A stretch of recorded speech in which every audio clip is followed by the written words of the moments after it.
So given our G naught naught and G11 metric coefficients, we can now write the space-time line element, and if we keep C, we want to write it in terms of the proper time, d c squared d tau squared, and we have G naught naught, we'll put it as a positive, 1 minus 2 gm over c squared r times, well, we have the c squared coordinate time dt squared, and then the other term will come in as minus, so the G11 here is 1 over 1 minus 2 gm over c squared r,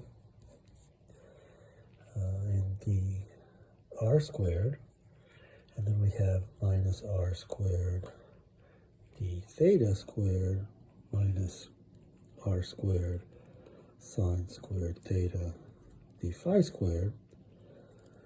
And we can now explore these terms. So this term gives us a sense of what's changed in space. If we want to get the distance between two values of r, r1, so here's sort of a spherically symmetric object of mass m, and we are at some,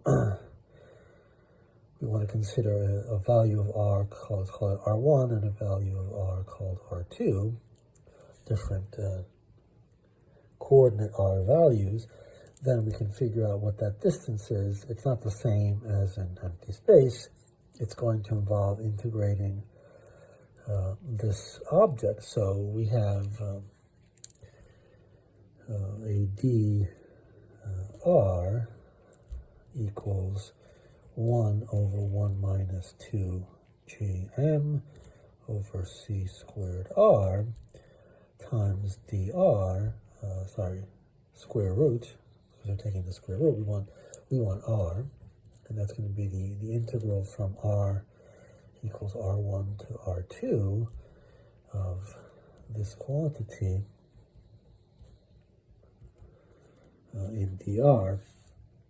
And we see that that'll be greater than the coordinate distance, r2 minus r1, which is what we get if this term is 1.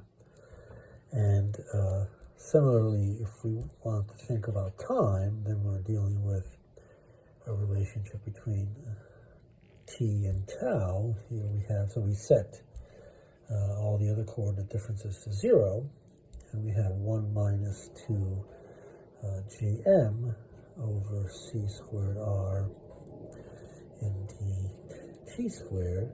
And so we can say that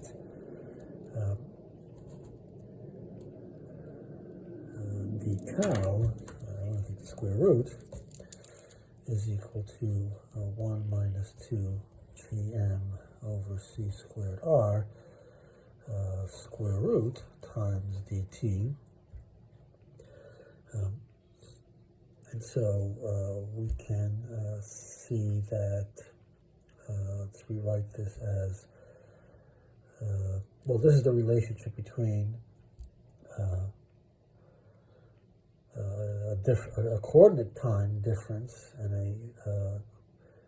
a time difference,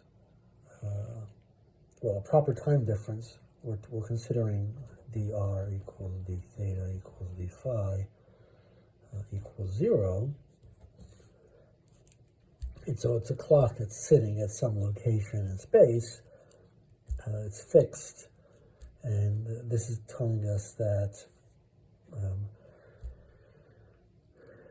there's a difference between the value that you would get if you were in a non-curved space-time. So let's make the mass go to 0, and we would have that these two things are equal to each other, right? d tau is equal to dt, but there's a difference there when you turn the mass up and you curve the space, such that d tau, or when we integrate this, we'll get a tau value which is less than the coordinate time value. So we can say that because of the space, the curvature of space-time here, the clocks are running slower in a region where there is some mass compared to an equivalent situation where there is no mass.